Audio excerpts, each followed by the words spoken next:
X-Men. Get it!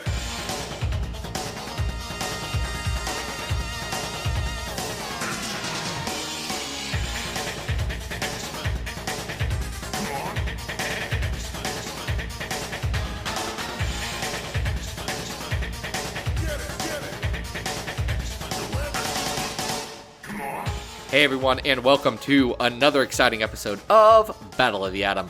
This is your weekly X-Men podcast where we rank every story from A to Z. I'm Zach, and with me is a guest that really needs no introduction.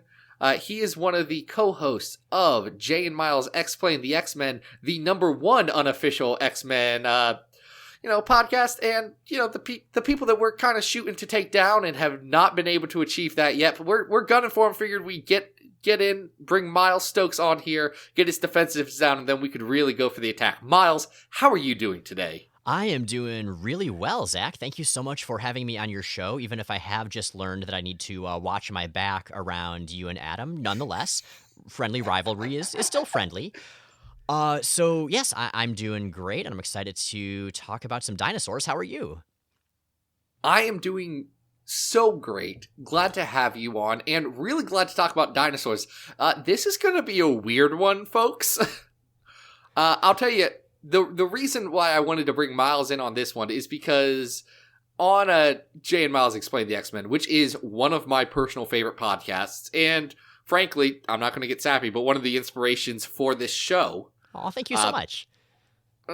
I mean, look, you had to know that was coming, right? I very much appreciate it regardless. No, that's good. But Miles, you've got this unbridled enthusiasm for the weird stuff in X-Men. Yeah, I mean, I like all the serious and sappy stuff as well, but when X-Men just goes bananas, there is a part of my heart that sings its Claremontian song, and the stuff we're talking about today pretty much entirely triggers that little heart portion. Yeah, there's a lot of Claremontian bananas in this. This episode is brought to us, by the way, from Patreon supporter Rob, no last name, who went on over to patreon.com/XavierFiles, threw money our way and said, guys, I want you to talk about that time that Rachel got turned into a dinosaur. And so we're going to. Zach, thank you so much for thinking of me for the time Rachel got turned into a dinosaur, because years later, I guess a fair bit more than a decade later, I still have not fully wrapped my brain around the fact that happened, although I guess the fact that it's a Claremont comic makes it make a little more sense. This is Claremont's third run on Uncanny. This is his second return to the title. Uncanny X-Men 455 to 459. I think it has a real title like Heart of Ice or something like that, but it's the Dino Rachel story. It's the one where she thinks she's a dinosaur so hard that her body starts to turn into a dinosaur. Right, so we have mind control, because mind control from a telepathic dinosaur man is what starts it, and we have transformation, so we have two big Claremonti tropes right there in front of us, but seldom used so memorably, although there was that one time that Jean Grey's arms turned into tentacles for a while, and she was totally cool with it. There's a lot about Chris Claremont that I love. There's a lot about Chris Claremont that I have questions about, and the tentacle arms are one of them. I try not to think about them so much. I can't stop thinking about them. I mean, just why? He does it again with Callisto, though. That's the thing. You like what you like, I guess. I guess, man. Oh, Daddy Chris, what choices you make sometimes. You make good comics, though, so we're going to let it slide.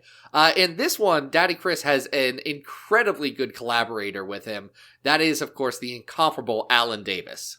Oh, yeah, Claremont and Alan Davis and Mark Farmer on inks. So we have some of our Excalibur mainstays here. And in fact, this story arc, and really this whole era, reminds me a hell of a lot of Excalibur in tone as well as in terms of the creative team. Well, it starts with a story about the X-Men fighting the Fury, who, while not an Excalibur villain, pretty well associated with the Captain Britain mythos. We also have some Jamie Braddock later on. He's the one that ends up being responsible for Psylocke's, at this time, unexplained resurrection in this arc. So yeah, it's Excalibur stuff all over the place. Yeah, this arc's odd. Like you mentioned, it starts with Psylocke, who had been killed by Vargas, everyone's favorite Extreme X-Men villain. And she just kind of appears, which gets the X-Men all riled up. Gets them captured by the Haka people, who are lizard humans, dinosaur humans, and taken to the Savage Land, where they have a big plan to cause another ice age using Storm for some unexplained reason. Right, and it gets pretty apocalyptic. I mean, by the last issue, we have the entire world covered by superstorms, and that ice age is starting. And I looked it up, and the Haka, these dinosaur people, I'm pretty sure they only show up in this arc. And that's kind of weird. I feel like if you're going to have a world-ending threat, maybe it's because of, I don't know, Magneto, like in Fatal Attractions, or Apocalypse, like in any number of stories. But no, it's just this little army of angry dinosaur people who have a trio of their own superheroes who almost successfully end the world. Yeah, it's odd. They pull a Cask of Ancient Winters here, but not as interesting. End of the day. Oh, I thought of the exact same thing because, of course, I love Simonson's Thor more than I love most things in the world. Simonson's Thor is pretty good. I don't know if people know this. He's still doing Thor comics at IDW right now. He's good at Thor. And in fact, as we record this, I believe today, although my comic shop didn't get a shipment in, there's an anthology Thor book that Simonson does a little work in, just a little one-shot. Oh, dang! That's right, I forgot to read that. Oh. I'm excited. Man. He's very good. He's very good at Thor. What's interesting here, so I think Alan Davis, this isn't my favorite Alan Davis work. It's, I don't know, it might be Dean White's coloring here, and White is an excellent colorist. He's doing an incredible job on X-Force right now, but I'm not sure his palette really fits with this. It may be that, or it may be that Davis has to draw some weird stuff, but not weird in the charming way that he normally gets to draw stuff in, like, say, Excalibur. He has to draw Rachel walking around like a dinosaur, and that's a tall task for even him. It really is, yeah. When she first starts believing she's a dinosaur person and is just, like, walking around with her little T-Rex arms in front of her, but otherwise looking totally normal. But I completely agree. Like, Alan Davis is a phenomenal artist. He's got the same inker he used to have back in the day. And so I think it is indeed a mix of colors and content. I think his art is better served by the flatter colors that we used to see in the 80s and in the early 90s before digital coloring became a thing. The more three-dimensional contoured colors that we have in this story, his art, it's like the contoured colors make his art look flatter, paradoxically. Mm-hmm. Absolutely. They don't jump off the page like they do in, his Excalibur or his Captain Britain work. Which is unfortunate, honestly, because Davis and Claremont should be a slam dunk, and they're not. Claremont does some things here. Claremont makes some choices in terms of the story. He tries to write very early Laura Kinney, X-23, but you can tell that he doesn't know what to do with the character, and Marvel doesn't know what to do with the character right now. Yeah, I feel like there's a straight line from, I'm not going to say NYX, but from the original X-23 miniseries to All New Wolverine. Like, that is that's some believable character development. And here, it's just sort of a weird left turn in a very different direction. She's this almost feral child. She's almost naive to the ways people interact. And there's a little bit of that for Laura in her story, but she's also very smart and very perceptive. And I don't know that really comes through here. It absolutely doesn't. It's also weird that she's running around in the Fang costume. It's weird, but I also kind of love it. I remember just noticing that costume when it first comes up in the story. I don't remember if it's explained why she's wearing it, but she's being so excited that she put on the same random costume that Logan did back in the Dark Phoenix saga. Mm-hmm. Or near the Dark Phoenix saga. Yep. Dark Phoenix adjacent. Mm-hmm. it's an odd story. I don't think it works super well. There's a point where the Savage Land mutates just kind of show up for the final act. And the whole resolution of this thing really feels just jumbled. It's not the tight plotting that you want. It's unfortunately real indicative of kind of the stuff that Claremont was doing around this time. This return run, I think it has some ups and downs. I think real soon after this, he gets into the End of the Greys and that whole Phoenix Rachel story, which is a heck of a lot better suited for the character than this. But this one's a bit of a miss for me. Yeah, I think I would agree, but because I'm me, I feel like we should bring a few positives into this whole thing. So, absolutely. Positive number one. I agree that Claremont doesn't get Laura, but I think Alan Davis totally gets Laura. I love the way he draws X-23. She looks like somebody who would believably share that much genetic material with Logan. That's something we saw near the start of All New Wolverine, and we totally see it here. I like that she's not a traditionally sexy, pretty teen the way she often is. Like, she looks vicious and strong, and I love it. And I also really like her relationship with Psylocke. I think Claremont does a good job with that, of Laura finding a female role model in a way that she hadn't before. Like, she'd certainly been close to female characters. I mean, her mom, some of the NYX characters, etc. But she just kind of wants to be Psylocke. Like, there's this one panel where Psylocke's braiding her hair all elegantly, and Laura's trying to do the same thing, and it's just perfect. It's very cute. Beyond that, though, Rachel is a dinosaur.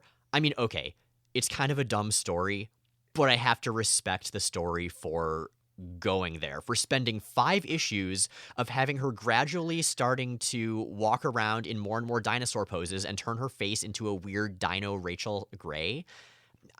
This is what makes X-Men X-Men. This kind of stuff being thrown in there with all of the great character work,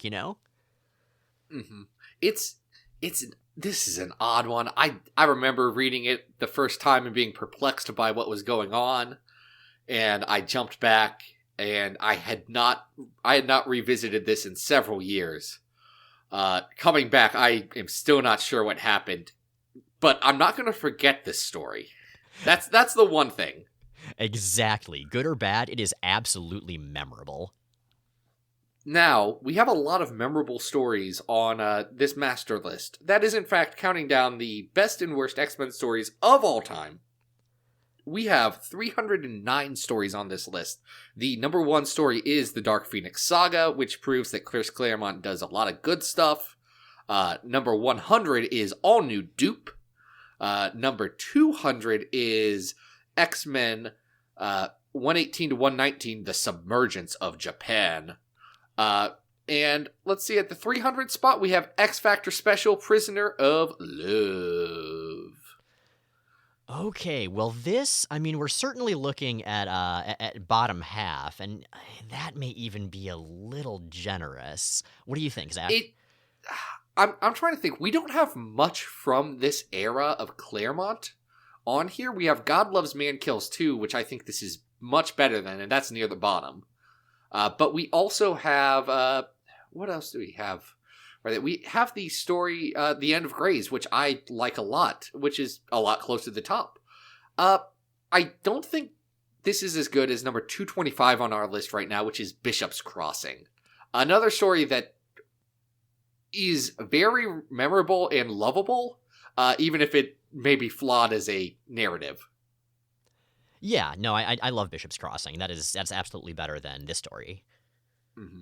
I think this is worse than around the same era, Uncanny X-Men 401 to 406 X-Core, which is at 230.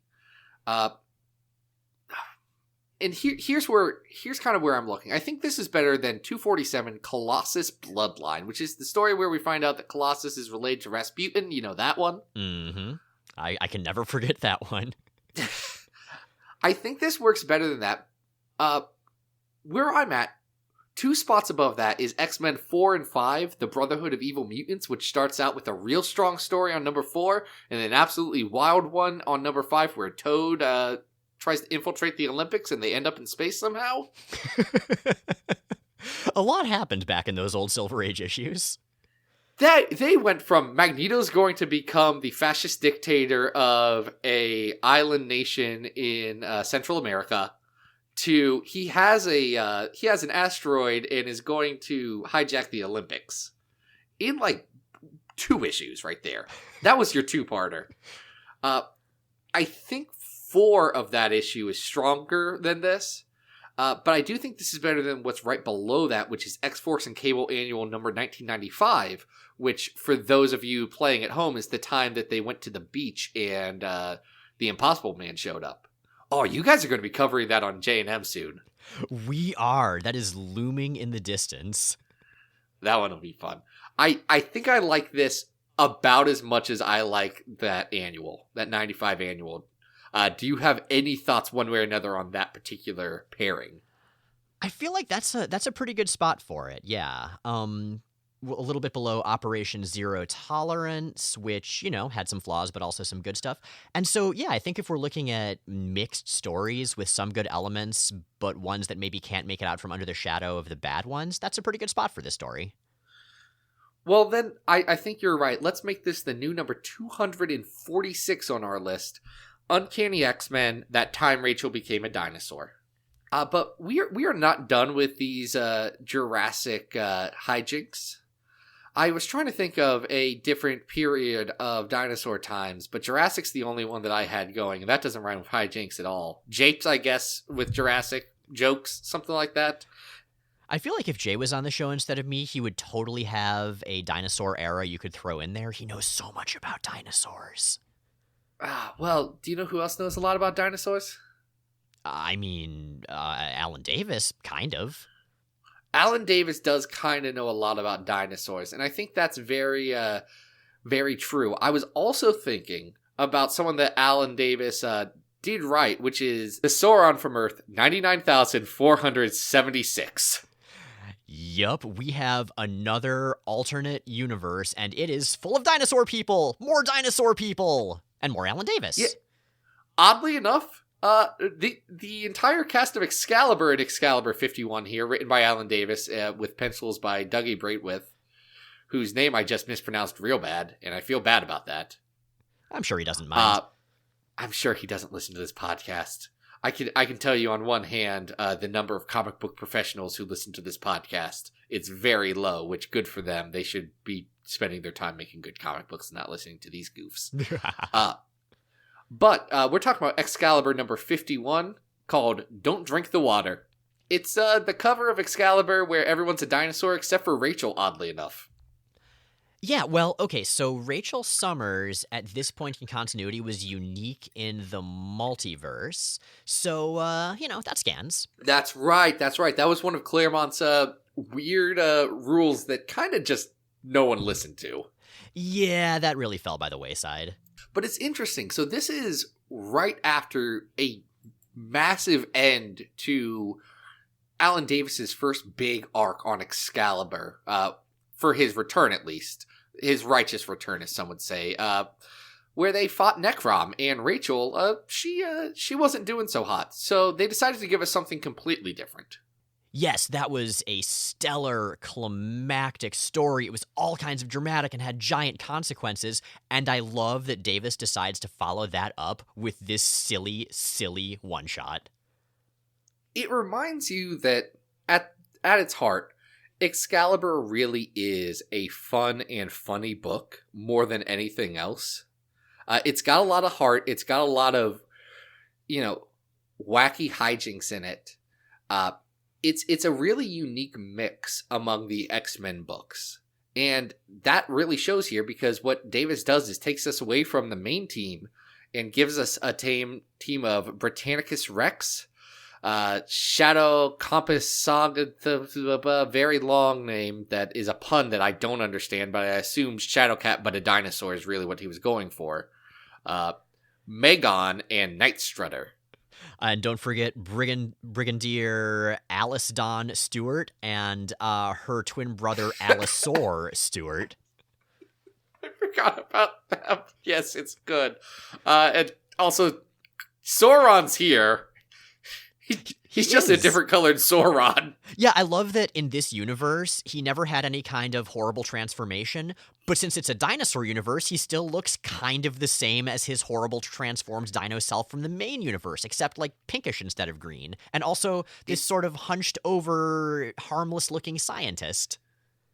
It's a very good gag that Davis pulls off. And what's weird about this, he takes what was legitimately just a National Lampoon's Vacation joke that happened early in Excalibur. And, like, we're talking single-digit Excalibur.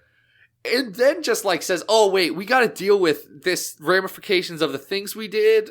We gotta bring them back to the regular universe.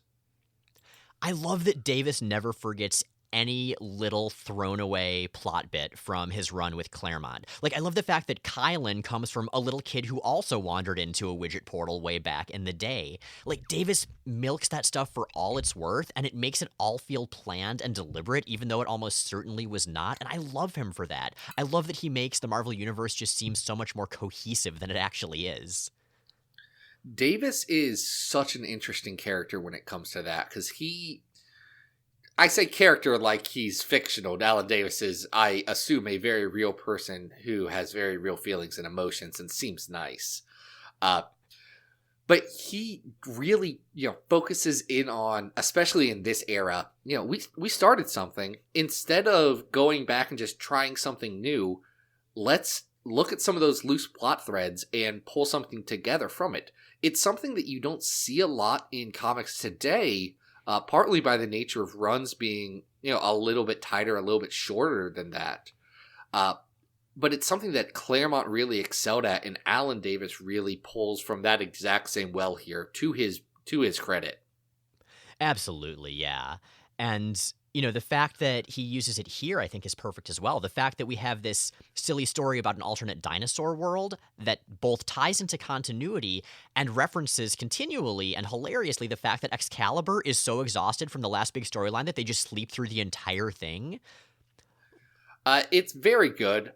Also very good is Di Thomas, who has to deal with the other side of this, which is back in the 616, there's just a bunch of dinosaur people hanging out, and Di Thomas don't know what to do about this situation. He's just trying to get it resolved and go back to his day job. Keeps calling Excalibur. They ain't picking up the phone. Man, long-suffering Di Thomas never gets old. Like, he's at his best when he's at his grumpiest, and he just gets more and more chances to be grumpy. He's kind of like the across-the-pond version of J. Jonah Jameson, but differently lovable. Differently lovable, less good facial hair and regular hair. But we're not going to hold that against Di. I'll tell you, this is an interesting story. I like it. It's fun. It's charming.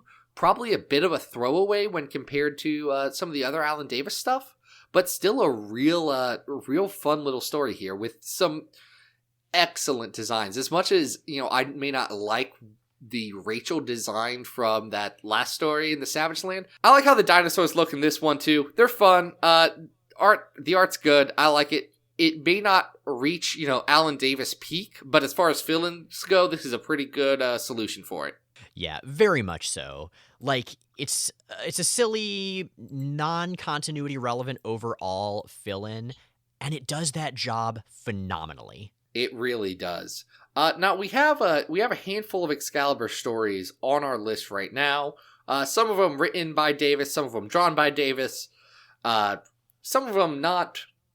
Number 51 is The Righteous Return of Alan Davis. That's Excalibur 42 to 47. The first half of the story that comes right before this. And I think that one's a lot better than this. By absolutely. Nature of being that strong.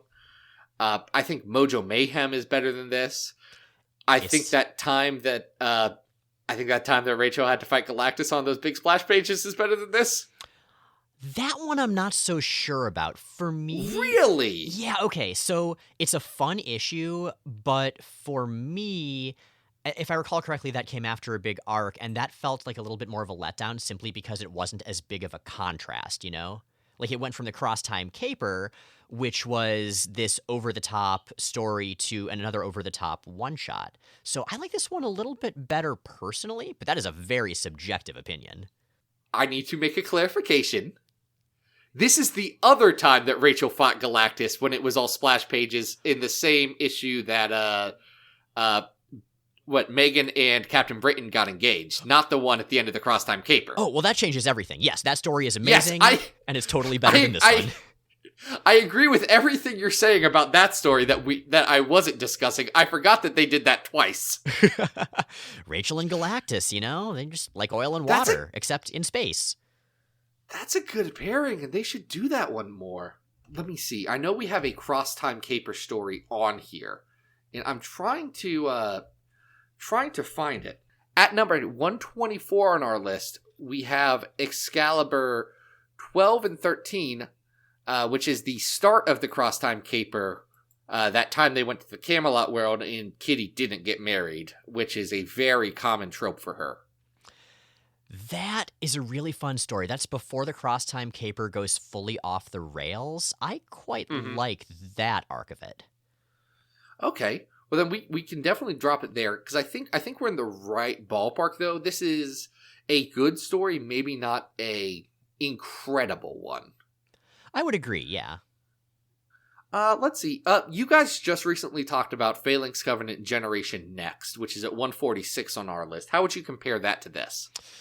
Oh, I think Generation Next does a good job of character work, setting up what comes next. It's a good Banshee focus. I think I'd put Generation Next a bit higher than this story. Okay, perfect. We'll scroll down just a tad. How do you feel about this? This is farther along than you guys are. But compared to Excalibur 91, that time they all go to a bar. Oh, that's a hard comparison. Right now, I'd put it a little bit above that one, but I think that just may be my utter love of Davis eclipsing my still significant but slightly smaller love of Ellis. I think that's fair. That's a interesting issue, but not perfect. I think this is... Here's what I'll say. I think this is better than Wolverine and the X-Men, the Hellfire Saga at 153. But I don't like this as much as the Road Trip era X-Force at 152. Yeah, I would agree on both counts. I think between those is a good spot to put it. Well, that's where we're going to put it then. As our new number 153, Excalibur 51, Don't Drink the Water. Nice. Now, our last story that we're going to be discussing today is a interesting one. Now, on your guys' show, and I don't want to make comparisons, except for it's very easy to make comparisons about two X-Men podcasts. Y'all skipped most of the Silver Age, which I don't besmirch you. I don't want to cause any shame for that. That's a good decision that most people should make. What you did miss was all that Roy Thomas and Neal Adams stuff, like the time in 60 to 63 where they go to the Savage Land. Yes, and that is a stellar story. And you're totally right. I've been thinking a lot about this as I've been rereading that story in preparation for this episode. Like, the different runs of the Silver Age, I'm just so hot and cold on them. But the Roy Thomas, Neal Adams era of Silver Age X-Men is glorious. I love it so much. It's just melodrama and over-the-top glory all the time. And that is very much the case here. Yeah, so you got Roy the Boy. He's writing this one. And he's said before, X-Men weren't his thing. He was doing this because, that was the job. This would have been either 69 or 70, so he either was just EIC or was about to become EIC for Marvel, which puts this in an interesting position. And then, on the other hand, you got Neal Adams, who, it's at the start of him being, capital N, capital A, Neal Adams. But shows definitely why he became that, because this is next level compared to some of the stuff that was happening right beforehand. It is amazing, yeah. We have that wonderful sketchy quality to his art, I think really highlighted in this era. We have, in the few occasions that Havoc uses his powers, the definitive version of those powers. We have... Absolutely. Yeah, we have dinosaur men defining what dinosaur men should look like. Not vampires, mind you, because comics code, but dinosaur men. It's Sauron's first appearance. Sauron is very good.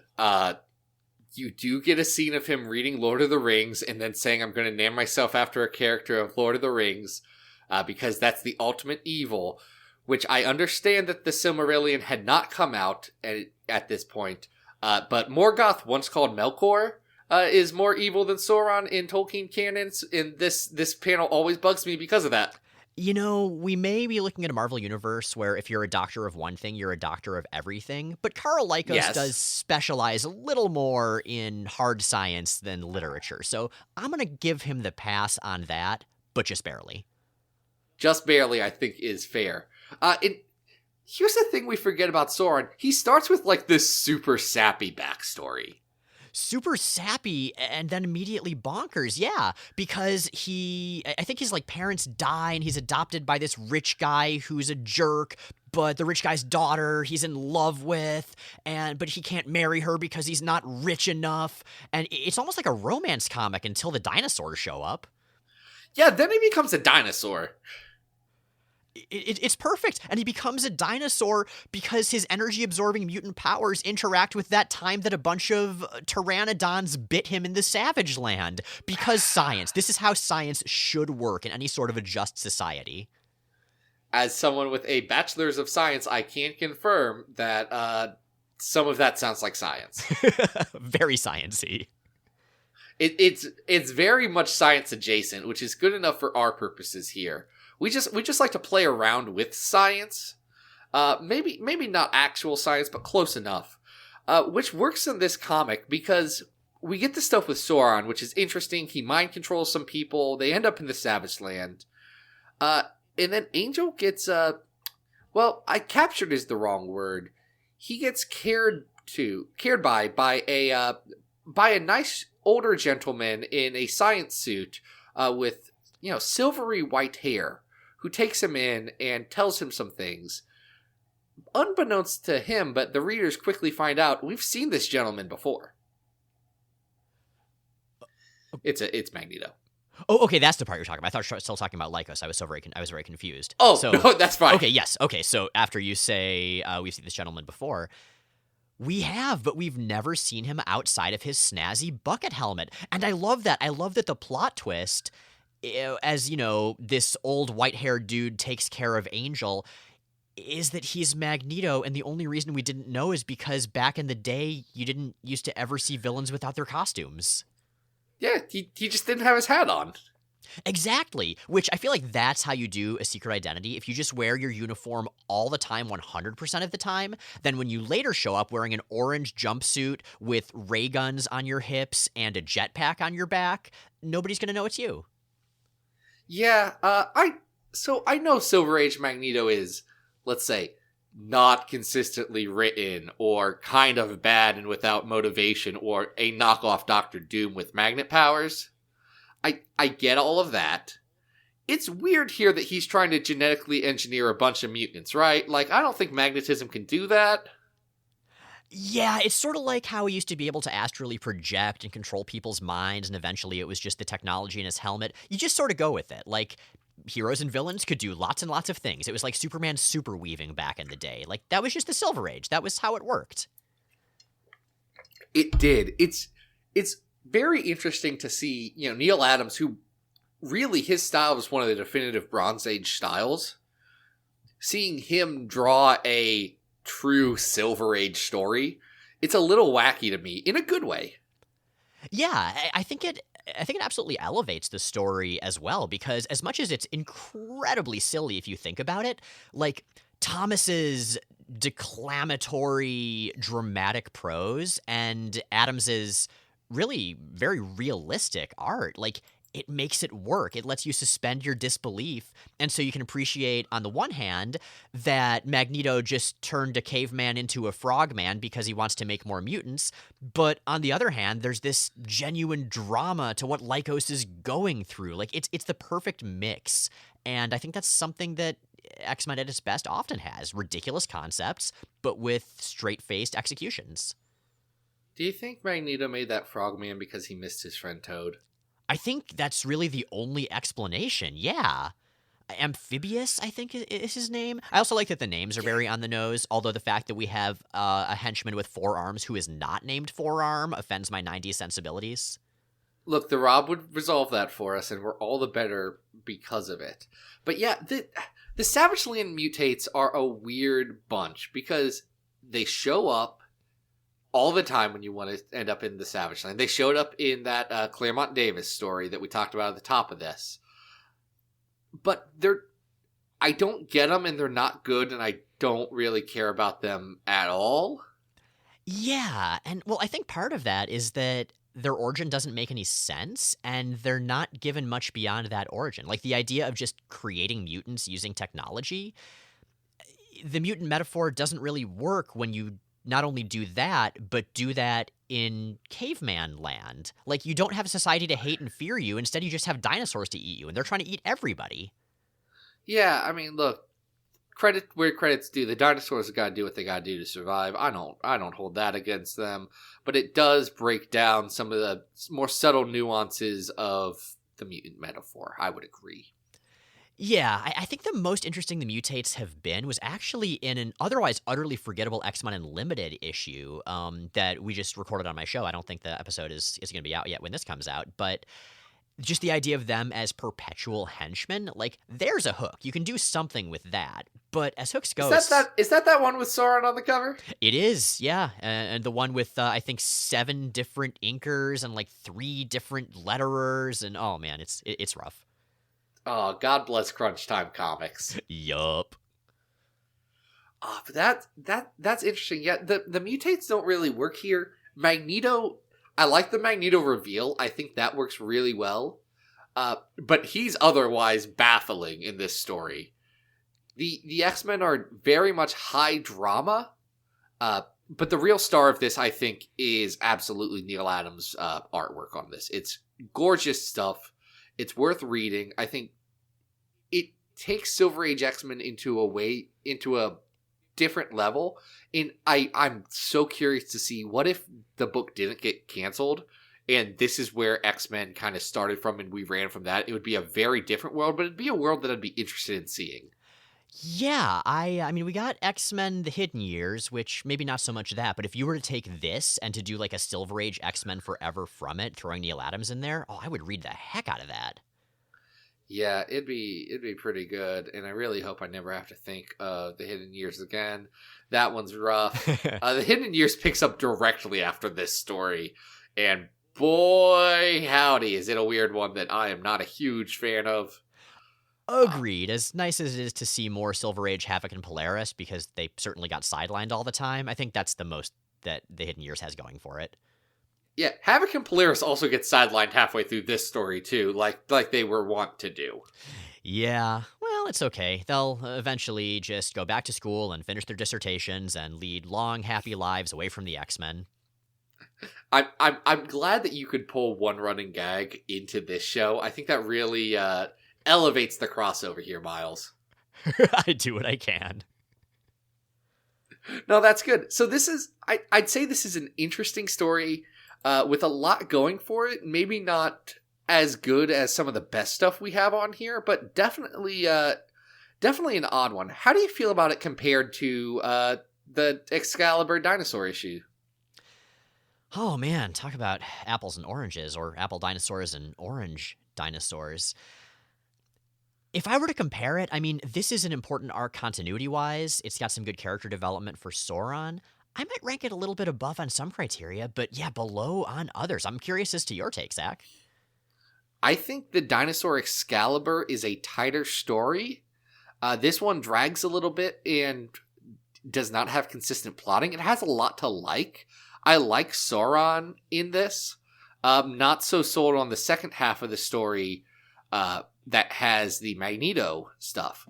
What's actually not too far under the Dinosaur Excalibur is a story that we talked about doing, which is the first 2 issues of Spider-Man and the X-Men, where Sauron doesn't want to cure cancer, he wants to turn people into dinosaurs.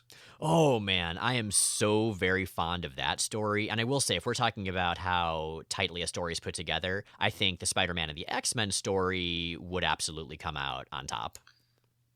I think that's fair.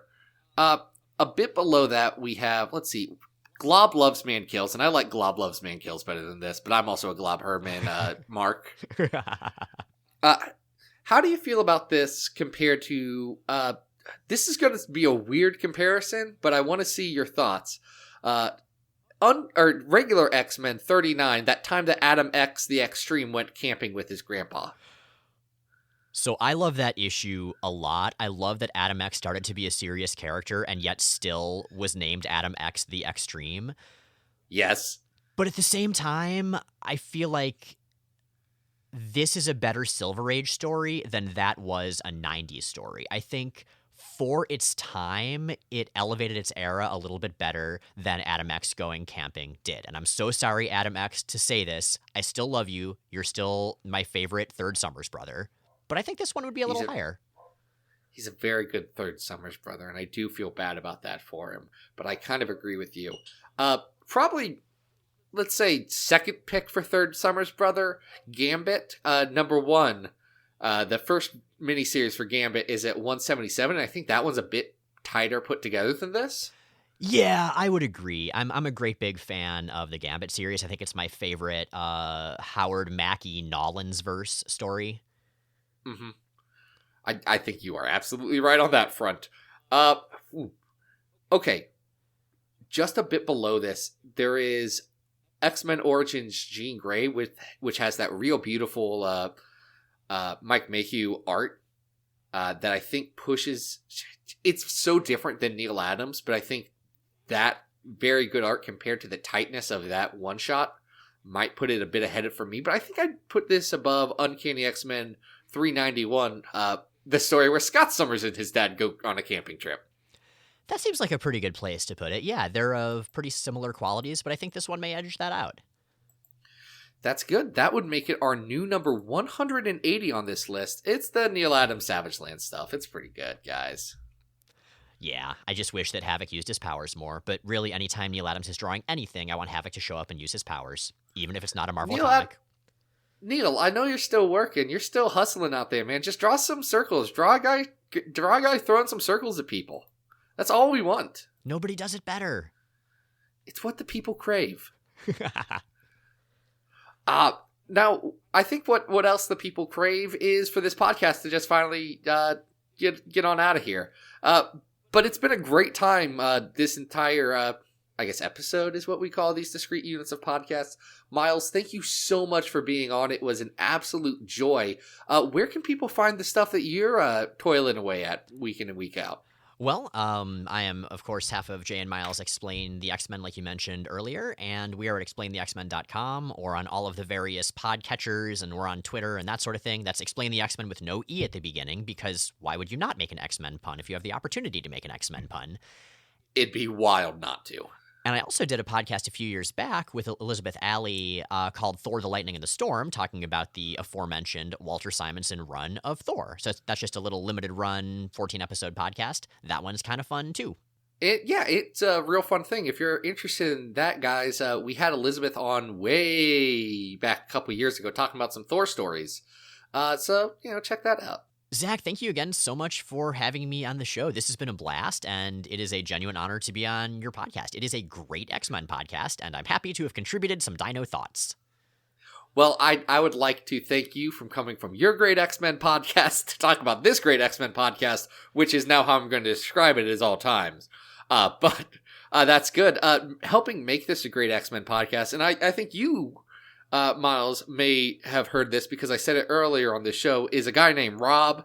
He's over on Patreon. He threw money our way, so thank you, Rob. You're great. You want to be like Rob, patreon.com/XavierFiles. We're actually going to be revamping that coming up on the new year, so keep an eye out for that. We've had some thoughts and some decisions to, I don't know, just change things up, see what happens, but it's all for the better, and that'll be good. Next week, guys, so soon, it's Xmas time. And do you know who we decided to bring in for our Xmas episode? I'm excited to find out. It's friend of the show, Christy Edelman. We're going to be celebrating Christy-Miss over here, and it's going to be a really good time. But until then, guys, this has been Battle of the Atom. We hope you survived the experience. Get it!